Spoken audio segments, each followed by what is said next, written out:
Joining us now is Hilary Fordwich, President and founder of Strelmark. Hilary, it's great to see you again.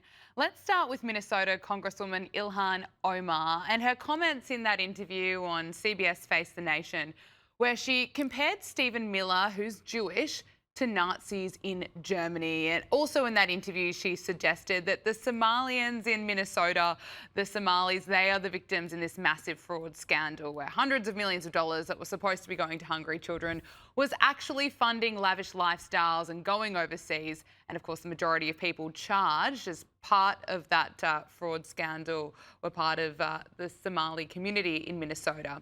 A massive scandal, Hilary. Can I get your assessment of Ilhan Omar's reaction to the scandal and how this fraud case, how something this widespread was able to happen under Tim Walz's watch? Yes, so pleasure to be back with you, Gabriella. I would say this is massive deflection. She's demonstrating ignorance at her best because, of course, he is Jewish. And I think it's, first of all, it's a slur. It's a slur on anybody, but it doesn't show that she either doesn't know her history or she's just using this as, like I said, a ghastly way to deflect. And what's most important, I think, about this is regardless of whether she actually was involved, and of course, there's a lot of speculation, Gabriella, that she was on the take. She obviously has made money from this, many people say. However, that isn't proven yet, so I shan't go there. What I will say, definitely there's lax oversight. And you're right, with regard to her connection with Wolves, how close they are, that this shows that leadership is not in control of the taxpayers' money in a responsible way. So it is a lose-lose-lose situation for her. Jasmine Crockett is jumping into the Texas Senate race. Jasmine Crockett filed to run for the US Senate from Texas in 2026, according to a list posted by the state Democratic Party. And Hilary, she's already proposed abolishing taxes for black people. Listen to this.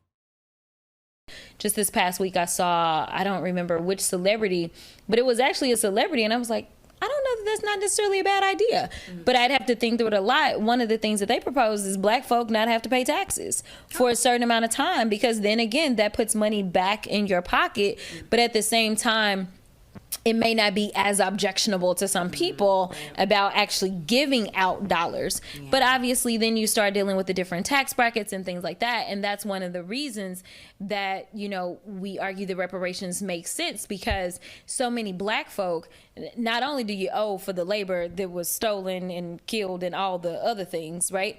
But the fact is, like, we end up being so far behind, right? And so it's like, how do you bring forth people? Exactly. And so it's like, if you do the no tax thing for people that are already, say, struggling and aren't really paying taxes in the first place, it doesn't really exactly. Hilary, can I get your thoughts on this one?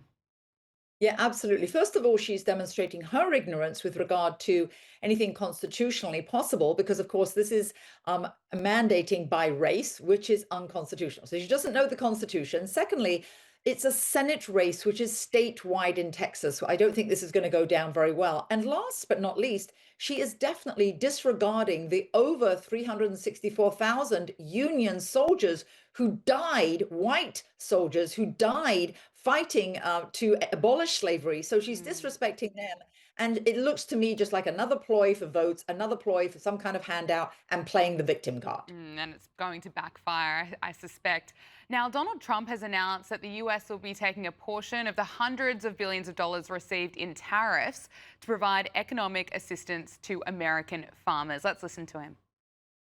What we're doing is we're taking a relatively small portion of that, and we're going to be giving and providing it to the farmers in economic assistance. And we love our farmers, and as you know, the farmers like me, because you know, based on voting trends, you could call it voting trends or anything else, but they're great people. They're the backbone of our country.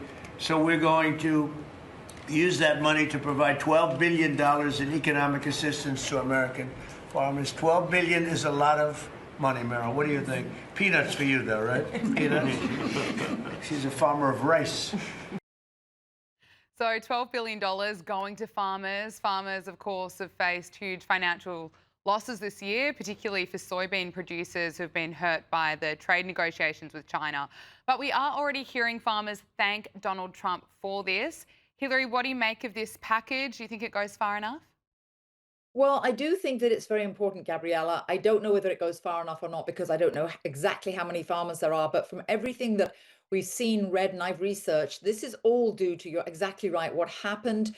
China is the #1 purchaser of all these soybeans. And I think what's most important, regardless of is it enough for this issue, farmers have been long neglected. Farmers are being put out of business, family farms, and they are the backbone of America. I think this is a very important and a very good move.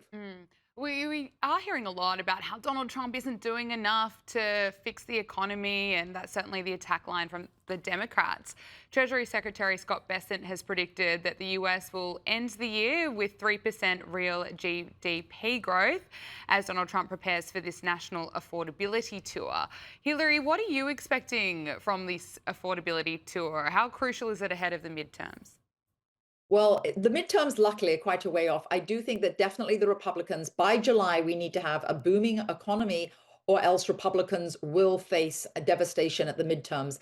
In terms of the actual affordability tour, I think number one, it does signal that the perception is reality, and certainly the narrative that Democrats have been pushing about this affordability crisis is really important, and it's been sticking. That's why he's going on the tour. He is a great communicator, Gabriella, so I do think he'll turn things around. The most important thing is beginning in Q1, it takes a while, definitely by Q2, all of that reshoring, the construction jobs, the manufacturing that will take place in the US. It's just taken a long time to come up. And last but not least, don't forget, steering the economy is like steering the Queen Mary. We're dealing with policies now that were enacted 20 months ago. It takes a long time to ripple through the economy. So I think by July, you'll see a booming economy. He needs to go on this now, though, to get the perception turned around. Okay, let's talk about X, Elon Musk's platform X. It's actually surged in popularity after the European Union announced that it was fining the platform $140 million for violating transparency rules and other regulations. The Commission said that X's blue checkmark stamp on accounts is deceptive. Now, it's interesting, members of the Trump administration have blasted this. Marco Rubio said that the fine isn't just an attack on X, it's an attack on all American tech platforms and the American people by foreign governments. The days of censoring Americans online is over. And JD Vance said that the EU should be supporting free speech, not attacking American companies over garbage. He said that a day before the fine was announced. Now, Elon Musk says that X is actually seeing record-breaking downloads. Hilary, I'm not surprised by this. I'm not surprised either. When you say record-breaking downloads, yes, it's now #1 in every single European country. So that shows you what the public really thinks versus what goes on with those unelected bureaucrats in Brussels. I do think one thing, though, with regard to that verification little blue star, yes, one does pay for it. So it is a somewhat leading to that degree, but they're absolutely right. This is an attack on free speech, and you only have to look at the average person throughout Europe. They know what the real deal is. That's why they're downloading it. And I think it's backfired on the EU because it's almost literally, not to be too rude, but a thumbs up to those unelected bureaucrats. Look, I want to get your thoughts on what's happening here in Australia, because Australia's social media ban kicks in tomorrow, and cybersecurity experts and tech executives are already warning that this ban for under 16s could actually do more harm than good. I mean, the laws, they are intended to protect children from online harms. They have created a complex problem. There are certainly plenty of concerns around privacy, data, scams, and there are also concerns that we'll eventually have to use a digital ID. But that's not all. If you look at who's actually banned and who's not banned, I mean, YouTube's banned, Meta's banned, X is of course banned, but the left-leaning Blue Sky is not. Take a listen to this. Commissioner, you have exempted Blue Sky from your under 16 social media minimum age restrictions. Yet Blue Sky is almost identical to X, as I understand it. It currently allows 13-year-olds or younger people saying they are 13 to sign up. They have no age verification. Blue Sky has not been exempted. They present a very low risk. They have actually identified themselves as an age-restricted social media platform. They probably have 50,000 Australian users, a very small number of young users. They're building up their age inference tools. They're a very young company. Hilary. Hilary. Do you have concerns that this may be political? Of course, this ban may be well-intentioned, but of course it could be about controlling the content that we see and don't see. Well, it absolutely is. And although I'm not 100% sure, from what research I've read, I do believe actually that Blue Sky is funded by George Soros. And if it's funded by George Soros, that tells you everything you need, every single thing that you need to know about Blue Sky and where it's coming from. And yes, I think it's highly selective. And definitely what you mentioned about the difficulty of the proof of age concept. What is this going to mean? A government ID? I have read that definitely the school IDs and face recognition protocol does work in some instances, but I think it's too convoluted. I think it's too contrived, and I think it's actually going to backfire. And you're right, selecting which outlets, let alone Blue Sky, which doesn't have a good reputation, and supposedly there are a lot of pedophiles on there, I think it's really damning, and it doesn't look good. I want to talk to you about Keir Starmer, questions around his leadership. The think tank that ran Sir Keir Starmer's leadership campaign is now looking for a replacement. The Labor Together think tank has been asking local parties for views on a successor.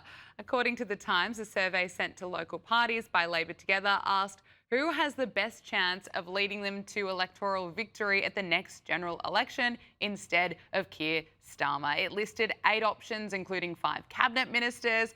Hilary, this is certainly just ramping up speculation about his future.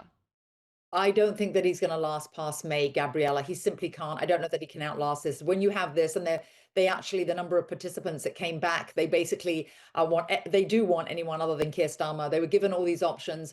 And if you look at the numbers, there's no way Keir Starmer can actually hold on to that role. Don't forget the Labour government really was elected as a protest vote against the failed Conservative policies. And all they've done is made it worse. They've squandered what was actually a national mandate as a protest vote. I think that's a great pity. Now, Hilary, you've been kind enough and generous enough with your time to be on Power Hour regularly. We've covered a lot together. I want to get your thoughts looking back at the year. Who's your winner and loser for the year? I think the big loser is the BBC. I've always thought of it as somewhat as the Brit bashing corporation. And I do think that it wasn't an isolated incident that they edited President Donald Trump's January 6th speech. They actually apologized for it. But I think in the long run, Gabriella, that will be viewed as the beginning of the end of the BBC. Don't forget, it comes on the heels of what they did to Princess Diana, that contrived story with Hilary, the panorama. We actually have that grab. Let's just take a look at it. We're going to walk down to the Capitol, and I'll be there with you. And we fight. We fight like hell. We're going to walk down to the Capitol, and we're going to cheer on our brave senators and congressmen and women. I agree with you, Hilary. I mean, the BBC just completely exposed there. Yes, they were. And they actually apologized as if it was a mistake. It wasn't a mistake, Gabriella. It was deliberate. And this is pervasive. That's the issue. If it was a one-time, many people can make mistakes. It was not a one-time incident. This was deliberate, and it is pervasive at the BBC. And it exposed them. And like I said, beginning of the end of the BBC. That was the biggest loser from the year. And I think in this particular instance, certainly it drew attention to what President Trump actually had said. So in this instance, he was the winner. Okay, Donald Trump, the winner there. Challenge for the year ahead. What's the biggest challenge for, I suppose, Republicans and the Democrats? I think the biggest challenge for the Republicans is going to be the midterm elections, of course. And as I mentioned, they must turn around the economy. Otherwise, there's going to be a bloodbath. So that's really important. And the Democrats, I mean, they don't have a serious leader. Gavin Newsom, of course, wants to be a presidential candidate, but he just bought a multi-million-dollar mansion, and California is in collapse state. So I think that it's really about the midterms. That's the whole of this year, and it's about the economy, and that's why President Trump went on that affordability tour. It's going to be huge, but look for Q1 and Q2 for the economy in the US to boom. Hilary Fordwich, President and founder of Strelmark, thank you so much for joining us on Power Hour. We really appreciate it. Pleasure, Gabriella.